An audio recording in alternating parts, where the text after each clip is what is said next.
श्रुति bye अनंत tales.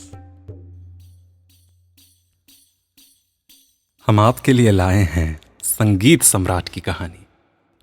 श्रुति करिए।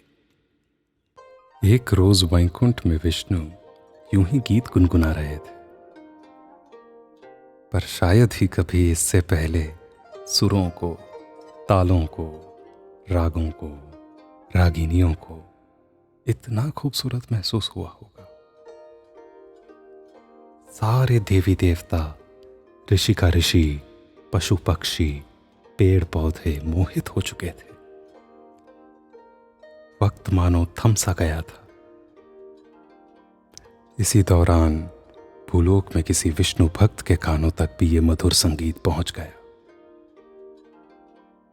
शायद बहुत ही गहरा रिश्ता रहा होगा उसका अपने प्रभु के साथ।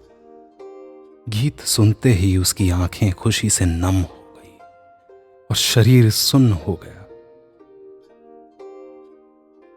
अब बस उसे किसी भी तरह वैकुंठ पहुंचना था। भक्त कुछ चाहे और भगवान उसे ना दे, यह जरा मुश्किल है। इसीलिए विष्णु ने उसे वैकुंठ में आने का अवसर दिया।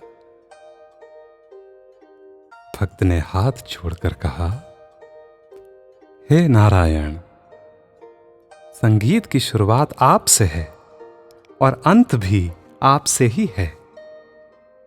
कृपा करके आप मेरे संगीत गुरु बन जाइए। आप जैसा कहेंगे मैं वैसा करूंगा। अगर आपने नहीं सिखाया तो मैं संगीत को अपने जीवन से पूरी तरह बाहर कर दूंगा। भक्त की यह बात सुनकर भगवान क्या ही करते। अब अपने भक्त से जीवन का रस कैसे छीन सकते थे। विष्णु उसे देख मुस्कुराए और सिखाने को तैयार हो गए। युगों युगों तक वो उसको सिखाते रहे। संगीत एक ऐसी विद्या है जिसे जितना सीखो उतना कम है। फिर एक दिन भक्त को रियाज में सुन अप्सरा ने कह दिया,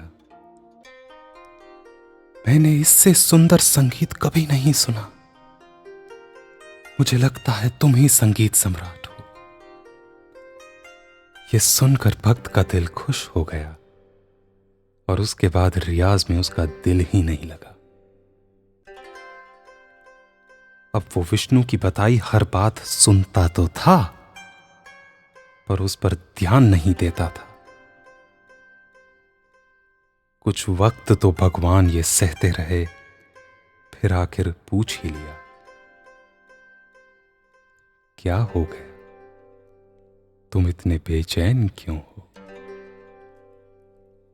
भक्त हाथ जोड़कर विष्णु से बोला, प्रभु मैं बेचैन नहीं हूं, बस अब मैं तैयार हो गया हूं।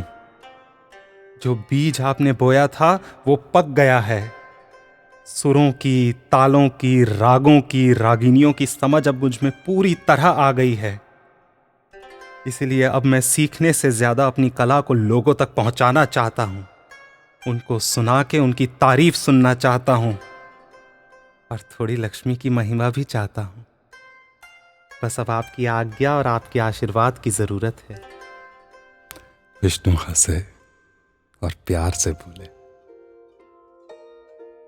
क्यों नहीं, बिल्कुल करो।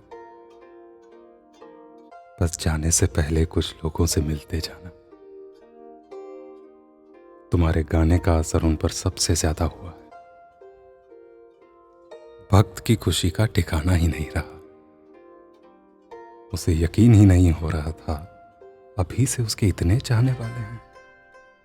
वो भक्त को दूर एक कमरे में ले गए। वहां का वातावरण काफी अशांत था। अचानक से भक्त को चीखने की, चिल्लाने की, रोने की आवाजें सुनाई देने लगी। घबराकर उसने विष्णु की तरफ देखा। उनके चेहरे पर अब भी शांत भाव था। धीमे कदमों से भक्त उस कमरे की तरफ बढ़ता रहा और धीरे धीरे वो आवाजें भी बढ़ती रही। आखिर वो उस कमरे तक पहुंच गए और और विष्णु ने उसका दरवाजा खोला।